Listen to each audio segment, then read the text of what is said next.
Golden Jubilee. Back in the autumn, a spider had found a warm corner underneath the signal box at the junction. She had woven a web, pointed at one end and shaped like a funnel, and for a while she lived very well on what she caught in it.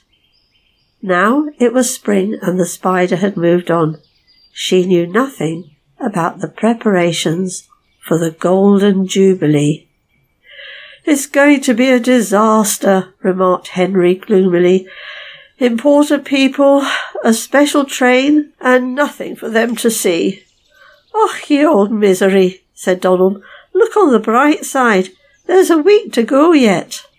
"I'm sure it'll be all right," put in Daisy. She had been shy about living in the big shed at first, but was getting used to it now. "Of course it will," agreed Duck. "Have you ever known the Fat Controller's plans to go wrong?" "No," admitted James. "I've never known that."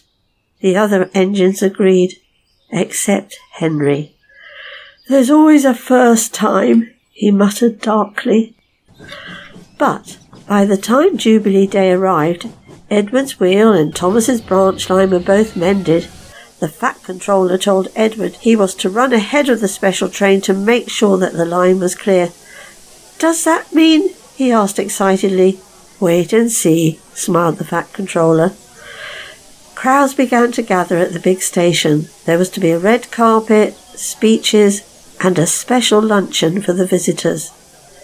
"Last time we had a red carpet, the Queen came," remarked Gordon. As the special train drew to a halt, Emma grinned happily at Edward. "Got your 4 lamps arranged?" she asked. "Off you go then. We'll follow in a few minutes." At the junction, a breeze blew into the room beneath the signal box. It wafted the old spider's web between 2 electrical contacts. At once, everything in the signal box stopped working. Signals went to danger. Points could not be moved. "Now what?" exclaimed the signalman. "There's a royal train due in 5 minutes." Edward stopped outside the signal box. Thomas, Percy, Toby and Mavis were already waiting. "The electrics are dead," the signalman told Edward's driver. "We shall have to flag you all through, but it'll take time. You must go first, then the royal." Carefully, men with flags sent the trains on their way. Edward went first with a letter for the Fat Controller telling him what had happened. Pip and Emma went next. Finally, Thomas and the branch line engines were allowed through. At the big station, the crowd was now enormous. The Fat Controller looked impatiently at his watch. Gordon, Henry and James had got the best places at the platform. "We shall see everything from here," said James happily. "If there's anything to see," grumbled Henry. Just then they heard a whistle. "That's Edward," said Gordon. "He's had a wasted journey. Poor engine." But we know Gordon was wrong, don't we? Pip and Emma soon drew in, and onto the red carpet stepped a royal personage.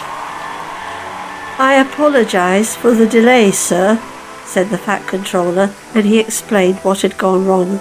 Then he introduced the royal visitor to each of the engines. "I heard about you all after the Queen came here many years ago," he told them.